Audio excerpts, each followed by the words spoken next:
دوستو، اگر کوئی انسان بہت ہنستا ہے تو وہ اندر سے بہت ہی اکیلا ہے۔ اگر کوئی انسان بہت سوتا ہے تو وہ اندر سے بہت اداس ہے۔ اگر کوئی انسان خود کو بہت مضبوط دکھاتا ہے اور روتا نہیں تو وہ اندر سے بہت ہی کمزور ہے۔ اگر کوئی انسان ذرا سی بات پر رو دیتا ہے تو وہ بہت ہی معصوم اور نازک دل کا ہے۔ اگر کوئی ہر بات پر ناراض ہو جائے تو وہ اندر سے بہت ہی اکیلا ہے اور زندگی میں پیار کی کمی محسوس کرتا ہے۔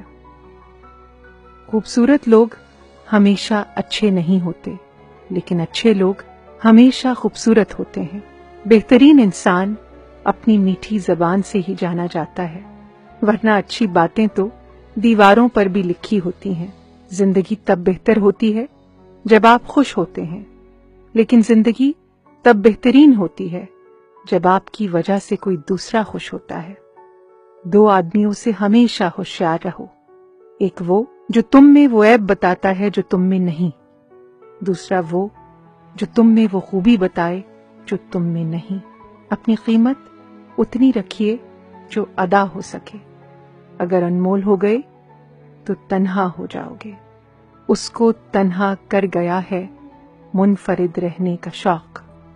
اگر زندگی میں کچھ پانا ہے تو طریقے بدلو، ارادے نہیں۔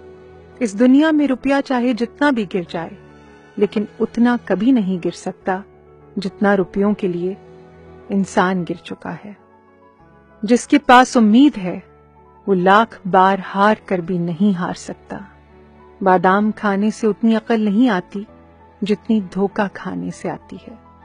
آپ کا خوش رہنا ہی آپ کے برا چاہنے والوں کے لیے سب سے بڑی سزا ہے۔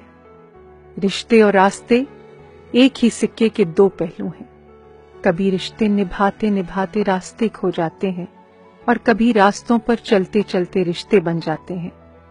زندگی کی رفتار اس طرح بناؤ کہ اگر کوئی دشمن آگے نکل جائے تو چلے گا، لیکن کوئی دوست پیچھے نہ چھٹ جائے۔ اخلاق ایک دکان ہے اور زبان اس کا تالا۔ جب تالا کھلتا ہے تو پتہ چلتا ہے کہ دکان سونے کی ہے یا کوئلے کی۔ انسان کی انسانیت تب ختم ہوتی ہے جب اسے دوسروں کے دکھوں پر ہنسی آنے لگے۔ دنیا میں کوئی بھی کام ناممکن نہیں، بس حوصلے اور محنت کی ضرورت ہے۔ دعا تو دل سے مانگی جاتی ہے، زبان سے نہیں۔ قبول تو اس کی بھی ہوتی ہے جس کی زبان نہیں۔ مت کیا کر اتنے گناہ توبہ کی آس پر ابن آدم، بے اعتبار سی زندگی ہے، جانے کب موت آ جائے۔